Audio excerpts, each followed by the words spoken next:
నిరంతరము ధర్మమును మాత్రమే ఆయన ఆరాధించాడు. ధర్మము కొరకు కట్టుకున్నటువంటి భార్యను సైతం మళ్ళీ ఉత్తరాఖండలో ఆయన అడుగులకు పంపించాడు. అడుగులకు పంపిస్తే ఆ తల్లి వాల్మీకి మహర్షి యొక్క ఆశ్రమానికి చేరింది. మనం అందరం అనుకుంటాం రామాయణం అసలు ఎప్పుడు రాయబడింది అంటే సీతమ్మ ఎప్పుడైతే వాల్మీకి ఆశ్రమానికి చేరిందో అప్పుడు రాశాడట వాల్మీకి రామాయణాన్ని. అంటే కథంతా అయిపోయిన తర్వాత ఆయనకి ఎట్లా తెలిసింది మరి రాముడు పుట్టింది, రాముడు ఏ విధంగా చేశాడు? ఇదంతా నారదుడు వాల్మీకి ఉపదేశం చేసి పెట్టాడు. రామకథ రాయవయ్యా, రాయమని చెబితే వాల్మీకి వెంటనే రాయలేదండి. ఏమడిగాడో తెలుసా? నువ్వు రాయమని అంటున్నావు కానీ ఆ రాసేవాడికి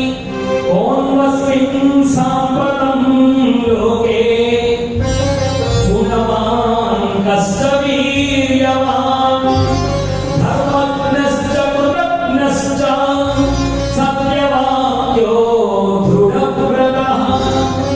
నారదా, నువ్వు చెబుతున్నావు రాయమని, కానీ ఈ లోకంలో కాదు సాంప్రతంలోకే, ఇప్పుడే ఈ కాలంలోనే, ఎప్పుడో ఉన్నవాడి గురించి నాకు చెప్పదు.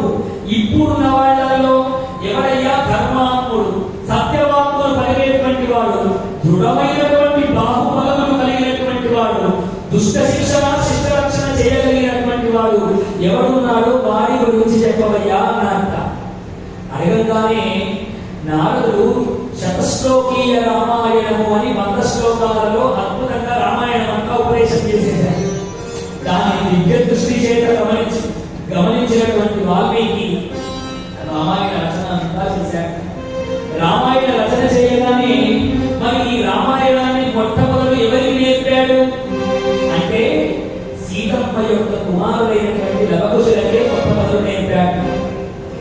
మొట్టమొదలు రామాయణము ఎవరి చేత గానము చేయబడింది అంటే లవకుశుల ద్వారానే గానము చేయబడింది. చూడండి, రామాయణమేమో మహాకావ్యం, ఇతిహాసం.